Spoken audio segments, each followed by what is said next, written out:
It's binyagan day at late na dumating ang EA girl na ito dahil sa hangover. Kaya sa reception na lang ako humabol.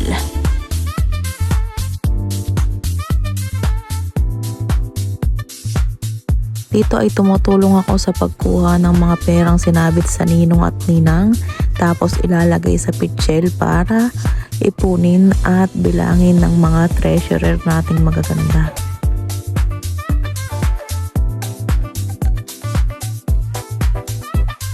At ito na nga, kinukuha na ang mga perang nilagay ng mga tao sa kanilang mga damit, at ngayon ay ilalagay na ito sa pitchel ng kung sino man ang kanilang inaanak. Ito ay iipunin at itatali upang mamaya ay malaman kung magkano ang kabuuang nalikom ng binyagang ito.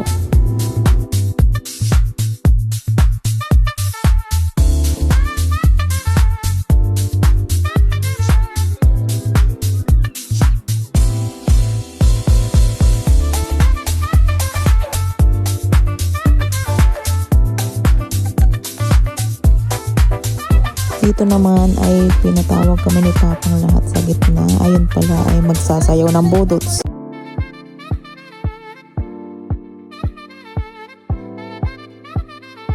Ito pala ang epekto ng alak. Ang nonchalant nagiging dancer.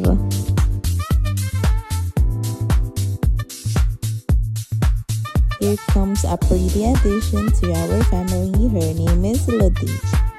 She has epilepsy and Papa always makes sure she is taken care of.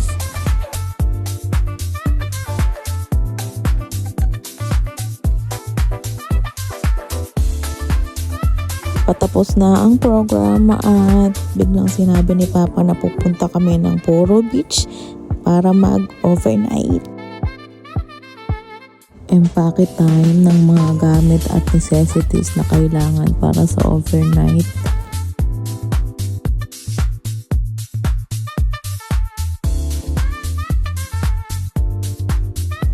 Sa mga sandaling ito ay hinihintay na lang namin ang barotong sasakyan at nakikinig sa mga kwentong lasing ni Papa. Ba't may starfish? Wala pa tayo sa Puro, may starfish na. Sa tagal namin naghintay ay nakatulog na siya. Ang mga bata ay kanina pa nauna pero hindi na makabalik ang baroto dahil sa lakas ng mga alon.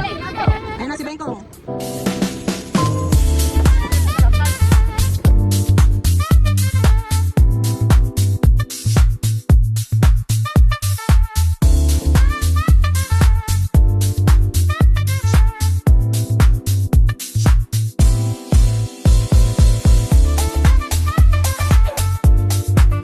This is what we call the calm before the storm dahil pagkatapos nito ay sinagupo na namin ang malalakas na alon. Andito na kami sa isla sa wakas at hinahanda na ng aming chef ang iihawing liempo for dinner.